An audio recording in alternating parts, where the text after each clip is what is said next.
internship, we're a 95% conversion rate. And are those paid or unpaid internships? They're paid. Well paid. Really? Yeah. I don't actually know. I've never had a real job, so it's almost funny that I know this. I thought internships were usually unpaid. A long time ago, they were. Yeah, when you and I were first getting internships, they were. Like I said, never had a real job. But anyway, when you were first getting internships, they were unpaid. But Yeah. now they're more paid. Oh yeah, they're paid well enough that I probably could have paid for my college after a summer or two. Oh, well, and how long has that been happening? It's been getting more popular in industries that are looking for the best talent. And that's just a matter of shortage of talent, or? Oh yeah. Like if San Jose State could pump out top talent at Cliff, then we would hire all of them. Yeah. No, because I can't help but notice that's always been like a major source of inequity in the tech industry, and like many industries, is the unpaid internship. Like, I don't know, to pick a random other, publishing.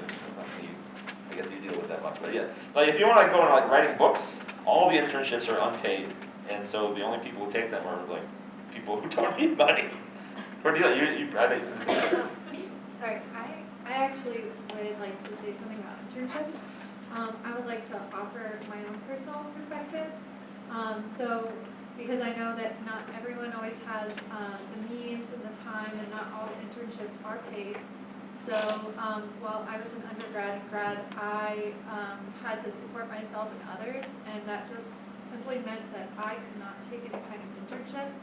And I worked as a bartender, and I cleaned houses, and I had so much anxiety because I was like, I'm never going to get a job, I don't have internships. And I freaked out about it all the time. And so here are a couple of things that if you're one of those people who find yourself in that position, or you have friends, here are things I did to make up for that. So if you are looking to step into any kind of data science role, I did so many Kaggle competitions. I built myself up this beautiful GitHub repo with all of these little projects that I did. I built up so much experience.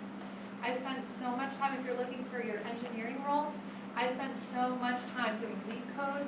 Like, there are so many things that you can do to build up your skills and experience so that you have concrete, quantifiable, like skill sets, right? Actual proof to show that, like, here are things that I did. So that if you're feeling that anxiety, like, I don't have the opportunity, I don't have the opportunity to do an internship, you know, there are so many other things that you can do, so you don't necessarily have to worry about feeling like you're at a loss. So I just want to add that perspective. Okay, that's great to hear too. So, Jake, you're saying about how to get hired at Zoox. Oh yeah. So if you need to get a job right now at Zoox, it's going to mean that you have a resume with experience on it, and otherwise you get an internship. We have something like 2,000 applicants per intern position right now at Zoox, and because of that, we closed the door in October. Sometimes we reopen it in January for a short period, but usually we close it.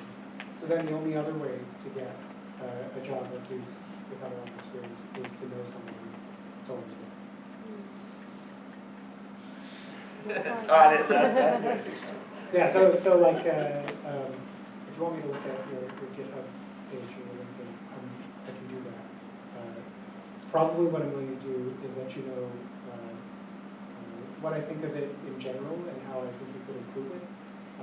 It's very unlikely that I would be able to hire someone for Oh yeah, no, sorry. No, that'd be cool. We capture on film since we're recording this. But yeah, okay. So thanks, Jake. I should mention that a couple. When did you get your award? Was that like 2 or 3 years ago? Yeah, it was right before the pandemic. Yeah, it was like awesomest alum. That's not the title. There's some better title. It's basically awesome alum of the last 5 years. So well deserved. And so yeah. So thanks very much. Thanks very much all of you for being. Okay, so we have about maybe 30 minutes left. So now would be a great time for some questions. Information, top level. Oh. Oh, hang on. Already stand open. Yeah, we're gonna do the Oprah thing. I don't know. Oprah, it's not, okay, if you're over 60, you know that one too. Here, go ahead. Has, Yeah, it's on. what would you say is something we should put on our resume to make us stand out more, like, as you said, like more projects, personal projects, or equal, or Yeah, so what I would look So, Anthony, I'm going to try repeating the questions just in case you didn't make it on the tape. So the question was, what can we put on our resumes to make it stand out? So what I would be looking for is, has this person solved exactly the problem that I need to solve already?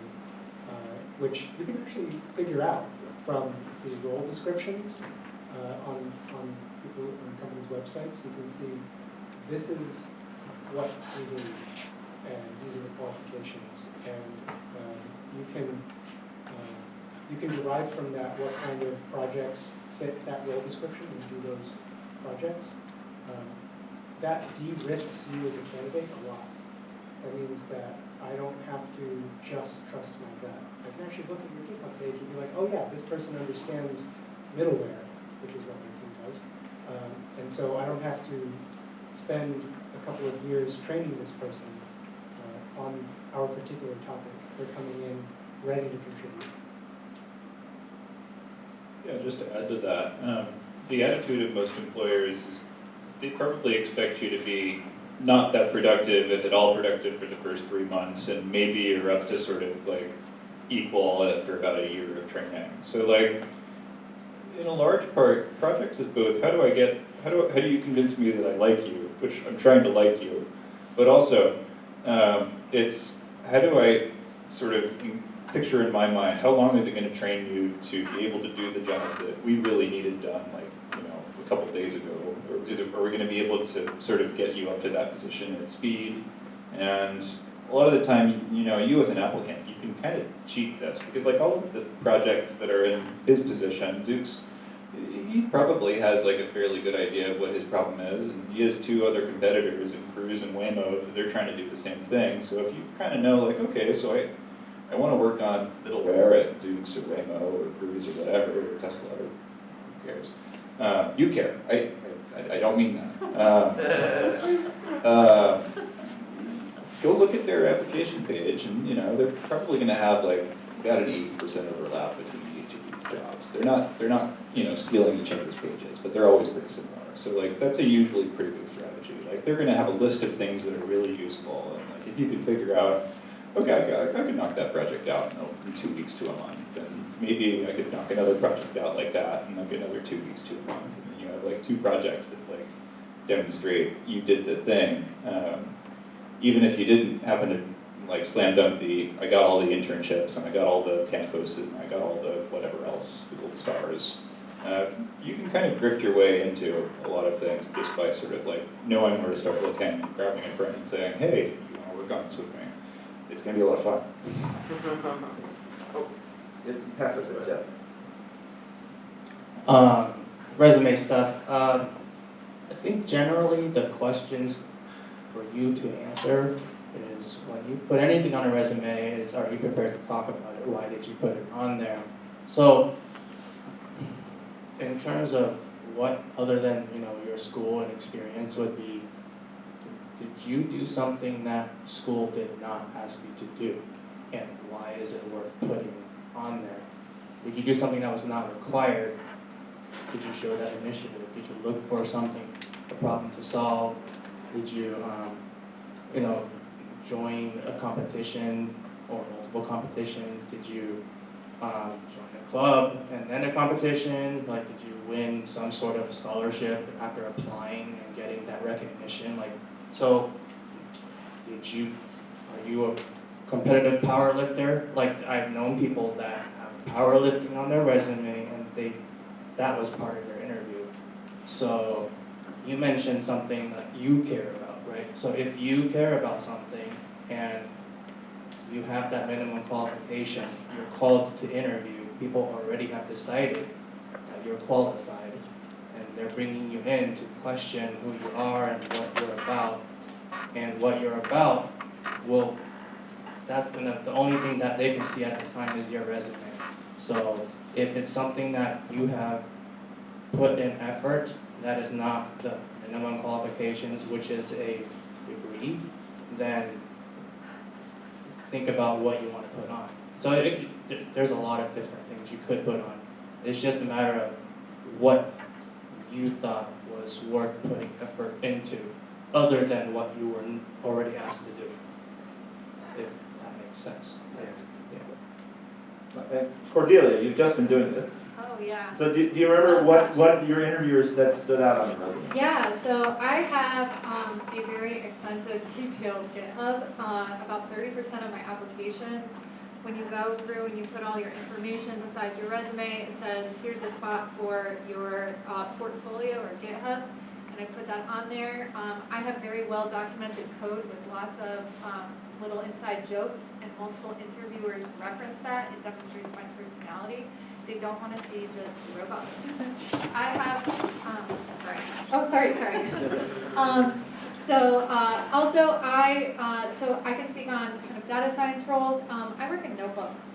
A lot of my stuff in my repo has notebook work so that you can really well document and demonstrate to them what you're doing. They don't want to just see like straight Python like lines, right? Jupyter notebook, sorry. You can also, if you're working in R, you can use R Markdown, right? So this is make sure that your code is well documented and demonstrates your personality as well. Remember, when you are early career, you need to really prove yourself, because on your resume, you don't have that much. Another thing, I can't overstate the importance of your resume and your LinkedIn profile. I used Resi.ai. So this was amazing for me. What it does is, so you take your resume and you copy the job posting, and then you put it in, and AI helps you pick out keywords for every single job that you're actually applying to, so that you are hitting it and you're making it through that filtration software. Because before your resume even sees any kind of human eyes, it's making it through this filtration software. So there are multiple sites where you can optimize your LinkedIn. I use ChatGPT to write my summary for me. Do not use ChatGPT for your cover letter. I have a blank template with literally bullet pointed, here are the skills that I bring. Here's my tech stack. Here's what I can do. Here's where I'm balanced. Here's like what I bring.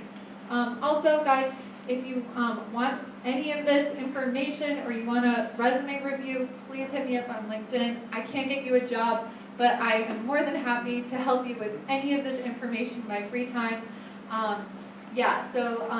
Whatever you do, do not just like take one resume and then blanket apply to every single job. Make sure you customize for every job. And also, remember that it's a numbers game. So don't take anything personally. You're gonna get so many rejections and they're gonna come at you fast. If you get a rejection, it's just you got filtered out.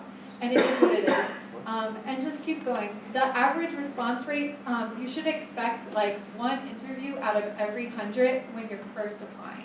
So don't take anything personal and just keep your head up. And as you go, I think someone mentioned it earlier, like you're gonna mess up in your interviews. I have an entire cringe folder of embarrassing things that I have said and done in interviews, and you just learn and you just keep it going. It makes you better. So just keep your head up, and like things are, I'm not gonna lie to you, things are really, really hard right now. But like I said, there's a lot working towards our advantage, right? Your enthusiasm, your passion, your location, there's so much. So think about what makes you you and what makes you strong, and use those things. Right. So it's true that someday we will all look back at this and laugh. Yeah, hopefully. Okay, let's take another question. Yeah, from this side of the room, so I don't have to run over you quite yet. Okay, hi. It's on. Just put it right up your mouth. Okay, so thank you all for all that amazing advice. Learned a lot today. This question is directed to Thor, basically. So how was the interview process like for your current job, and did they ask you anything about your campus project? Yeah, they asked me quite a bit about my Chemco's project. They were sort of curious. They were building a network. I had worked on a consensus protocol. A consensus protocol is the way that you keep all of the replicas, the nodes, in alignment with one another. So they asked quite a bit about that. They asked about sort of my background studying cryptography. I had spent a lot of personal time studying cryptography after having taken a course here, so I figured out, okay, so that's pretty interesting. I really like this subject.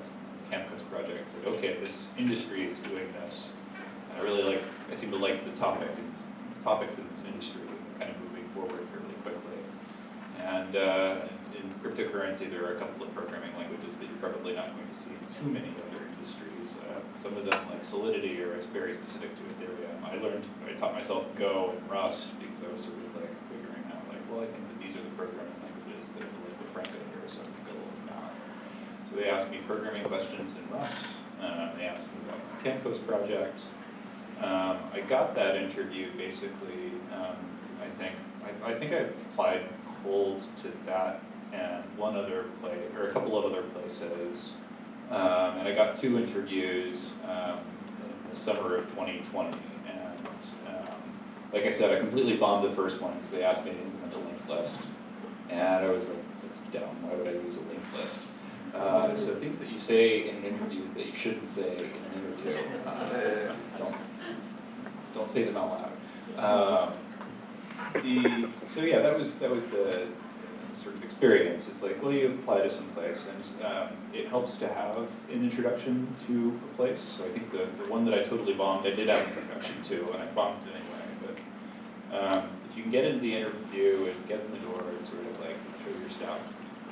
And I know that not every one of you is applying for specifically software jobs, but as a sort of math student, I think a lot of you are going to be applying for software jobs. And so using these sort of practice methods that Cordelia mentioned, doing Kaggle competitions, or leak code, or Project Euler, these are all like pretty good sort of ways, A, get familiarity with a language that you probably think you'd be working in, and B, sort of get that sort of experience that you can show to employers. So. Did Mike dissolve that now? Did I kill the mic? So. Other direction. Point it directly at your mouth. The battery is dead. No, other. Pointing directly at your The battery, okay. All right. Yeah. Oh, yes. He's dead, Jim. Okay, sure. Okay, so. Oh, one last thing. Sorry. Hey, so I don't know if any of you folks are looking for data science roles, but everything is take home nowadays. And I have quite a few that I can anonymize and give to you guys if you want some practice. So please hit me up because I would love to share that knowledge so you guys can be better prepared for doing these take homes, because all of the data science roles are doing take homes now. Okay. Let's take one more question from this side, and what I will do is I have this thing now turned up really loud, and I will just repeat the question, and then actually after that I'll run over to the other side and take some questions over there. So go ahead. So it seems from what you guys have been saying that there's 2 pipelines. One is work on your profile, your resume, and then apply for jobs with that. Whereas what Jeffrey was saying, Jake was saying there's the internship route.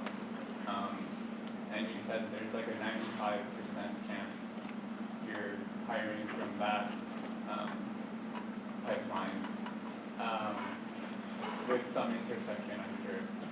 So would you say that's true, and how would you get the internship as well? So I guess the question was that what you went to?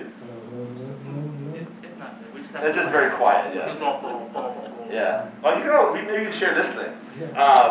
So the question was, it seems that there are 2 pipelines. One is sort of building up your resume and your portfolio, and the other is through internships. That's sort of your question.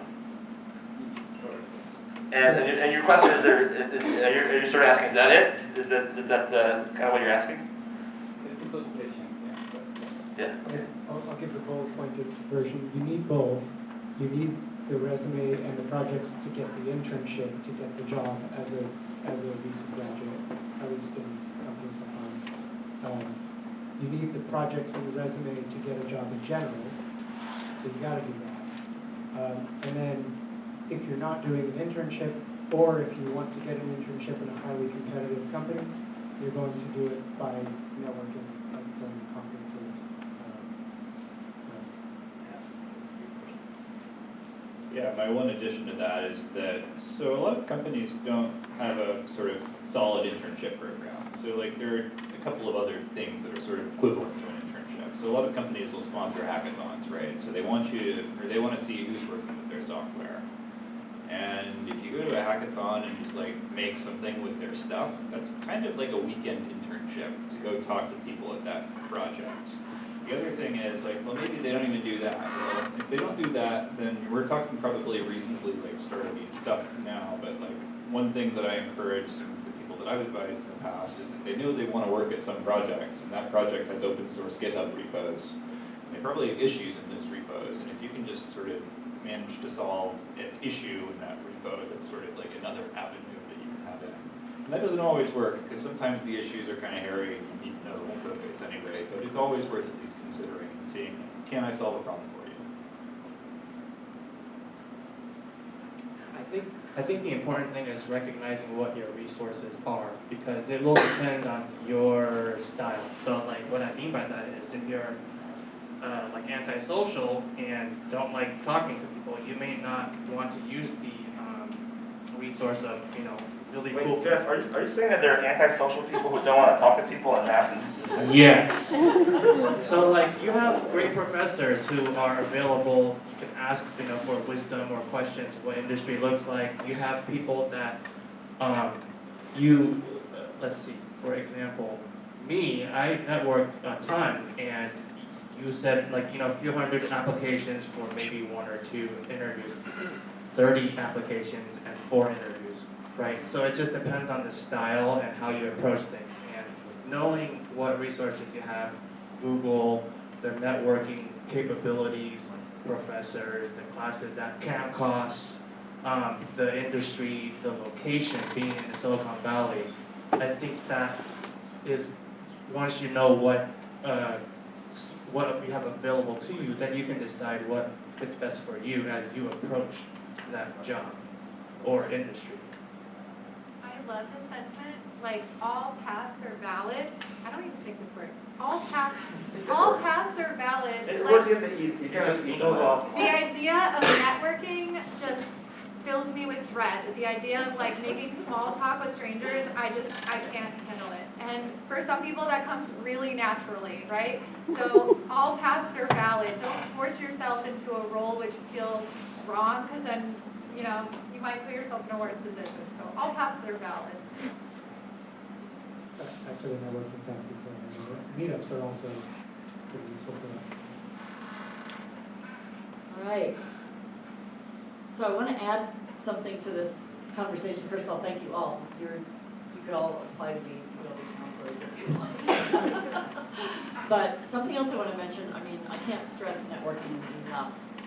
And statistically, what we seem to know is that like 75–80% of jobs, maybe more now, are found through networking. So I don't talk to a lot of people that have found a job on LinkedIn or a job board. We use Handshake. It happens, it does happen, but anything that's posted has a whole lot of competition. A lot of other people are applying for those jobs as well. So something else I want to mention that is so helpful. So this is why I really, really talk about LinkedIn is, and maybe one of the main reasons to have a profile, is something I tell students, whatever you want to do, and definitely if you have any companies you want to work for, there are probably fairly good odds there may be at least one SJSU alumni working there, or did used to work there. So the beauty of LinkedIn is you can go to the San Jose State University LinkedIn page, their homepage, and you look for alumni, and then you can do some filtering. And so if none of you know, what I do is I'll go to alumni and then I'll enter a major or a company or something else. And lo and behold, there may be alumni that come up that work there or used to work there. And so if you don't know anybody that works at a company you're targeting, because that's most of the time what happens, especially at maybe a smaller company, then you have the opportunity to connect with that alum by sending a message. And you're not asking them for a job or anything like that, but what you're doing is you're saying, I'm a math student, I'm studying math at San Jose State, I'm looking for a summer internship, I found your profile on LinkedIn, I'd like to connect with you and get some advice, or, you know, you're not, again, you're not asking for a job, but you're trying to at least connect with them. But because you're a student here, and they went to school here, you have that in common. And often, they'll be more inclined to contact you, to say, hey, I'd like to connect, and then you just never know what they're gonna say to you. Yeah, we're hiring, or I'll look at your profile, or we can have a conversation. I don't know. You don't know unless you try. And I talk to a lot of alumni, our department does, for panel events like this and for other things, and I'm amazed how receptive people are, and a lot of alumni want to give back, which is great. So that's something else I would definitely recommend you do, and that networking can definitely yield an internship or a job, and through your career. Because LinkedIn's been around 20 years, long time, and it's wonderful for keeping in touch with people, and as you change jobs, go through a downturn, whatever, it's a tremendous resource, so take advantage of it. Question? Go ahead. I think, oh, no, you're gonna. Oh, I was gonna say maybe another question. But Yeah, I think there were, let's take one or two questions over here. I think somebody had, I could swear, oh, go ahead. You just go ahead and I'll, and ask your question and I'll repeat it for everybody else. So, like, when I do